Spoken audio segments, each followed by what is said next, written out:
Vote चोरी, vote चोरी, vote चोरी। राहुल जी ने कितने अधिप्रचार दुष्प्रचार किए चुनाव आयोग को लेकर, वोट चोरी को लेकर। चुनाव आयोग के मुखिया भारतीय जनता पार्टी के एजेंट हैं, ये तक कह दिया उन्होंने।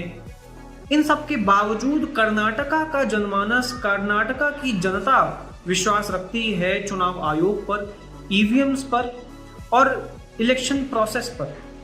लगभग 83% कर्नाटका जनमानस का ये मानना है कि इलेक्शंस फेयरली कंडक्ट कराए जाते हैं, ईवीएम्स में कोई लोचा नहीं है, किसी भी तरह से ईवीएम्स हैक्ड नहीं है और उनका पूर्ण विश्वास है चुनाव प्रक्रिया पर।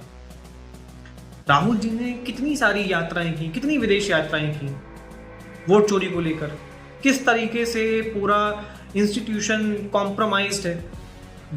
कहीं वियतनाम जाते हैं, कभी बहरीन जाते हैं, कभी मलेशिया जाते हैं। इतनी विदेशी यात्राओं का कोई परिणाम ही नहीं निकल पाया। इतनी कोशिशें कर रहे हैं राहुल जी।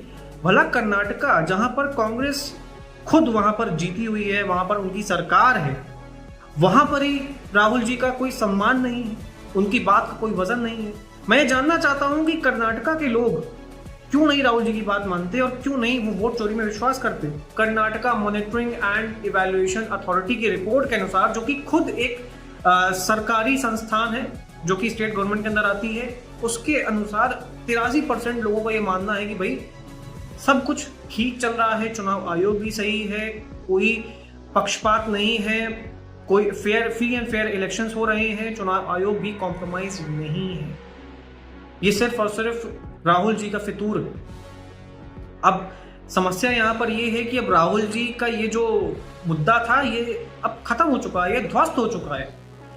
अब राहुल जी कौन सा नया बवंडर लाने वाले हैं अपनी नई ट्रिप से जो वो गए हुए हैं अब, तो ये हमें समझना होगा। और जो 83% आपको पता है कि 83% कर्नाटका के लोगों ने भरोसा जताया है, बाकी के 17% कहाँ से आए भाई? 17% लोग तो इस तंत्र पर विश्वास नहीं करते। तो 17%, 16-17% के ही कर्नाटका में पीसफुल कम्युनिटी की भी का भी रेशियो है। तो वैसे भी शरिया और मतलब आप समझिए वो किस में विश्वास रखते हैं, वो तो लोकतंत्र और कॉन्स्टिट्यूशन और मतलब इलेक्शंस कहाँ होते हैं किसी भी उस देश में जहाँ पर वो कम्युनिटीज हैं, लाइक सऊदी अरेबिया, ईरान, कहीं पर भी इलेक्शंस नहीं होते। तो वो ऑब्वियसली उसमें बिलीव नहीं करते, तो उनके लिए हो ना हो क्या ही फर्क पड़ता है।